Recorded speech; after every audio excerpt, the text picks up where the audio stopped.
नमस्कार दोस्तों, मैं आपके सामने आज एक बहुत ही छोटी सी और प्यारी सी सुंदर सी एक कहानी सुना रहा हूँ, जो कहानी आपके जीवन में आपको एक बहुत बड़ा मैसेज देने वाली है।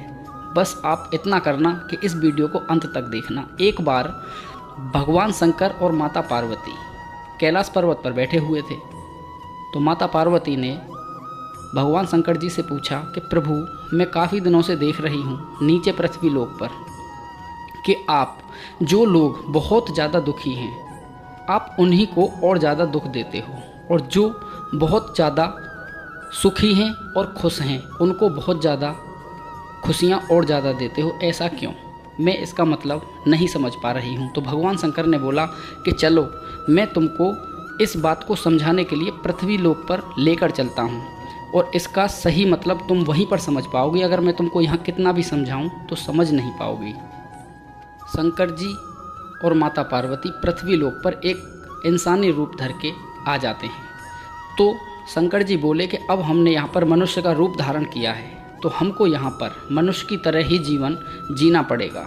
तो शाम हो रही थी और उन्होंने एक वहीं पर एक छोटी सी कुटिया थी गांव के बाहर, तो वहीं पर अपना रख रखाव और रहने की व्यवस्था करी। तो माता पार्वती बोली कि अब आप खाना बनाने के लिए कुछ बाहर से लेके आओ, और मैं भी यहाँ पर एक चूल्हा बनाने का इंतज़ाम करती हूँ। तो शंकर जी वहाँ से कुछ लेने के लिए चले जाते हैं, और माता पार्वती एक गांव में आ जाती हैं। और वो काफ़ी तलाश करने के बाद में एक बहुत ही पुराना और जर्जर मकान था, वहाँ से 4-6 ईंटें निकालकर अपनी कुटिया पर ले आती हैं। और जैसे ही ईंटों को वहाँ पर रखती हैं तो भगवान शंकर अपनी माया से तुरंत प्रकट हो जाते हैं पार्वती के पास में, बिना कुछ लिए ही।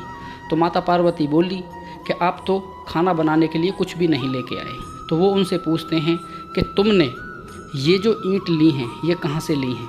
तो माता पार्वती बोली कि मैं गांव में गई थी और वहाँ पे एक बहुत ही पुराना और जर्जर मकान था जिसकी दीवार ख़राब हो चुकी थी, इसलिए मैंने वहाँ से ये ईंट उठाई और चूल्हा बनाने के लिए ले आई। तो भगवान शंकर माता पार्वती से बोले कि यही तुम्हारे प्रश्न का उत्तर है। देखो, वहाँ पर एक पुराना मकान था, तो तुमने पुराने मकान से ही ईंट निकाली। तुम चाहती तो किसी नए और सुंदर और अच्छे मकान से भी ईंट निकाल सकती थी, लेकिन तुमने नहीं निकाली।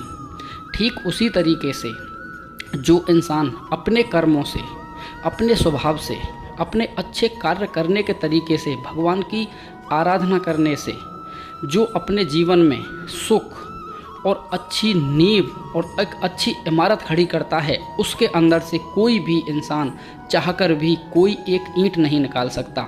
और जिन लोगों ने अपने कर्म के हिसाब से अपने अंदर बहुत ज़्यादा दुख पाल के रखे हैं, वो अपने दुख के कारण भगवान को गालियां देते हैं, भगवान को बुरा बोलते हैं। इसी तरीके से उनके जीवन में और ज़्यादा दुख आते रहते हैं। इसी तरीके से जो इंसान ज़्यादा दुखी है वो दुखी ही रहता है, और जो इंसान खुश है वो हमेशा खुशी ही रहता है। धन्यवाद।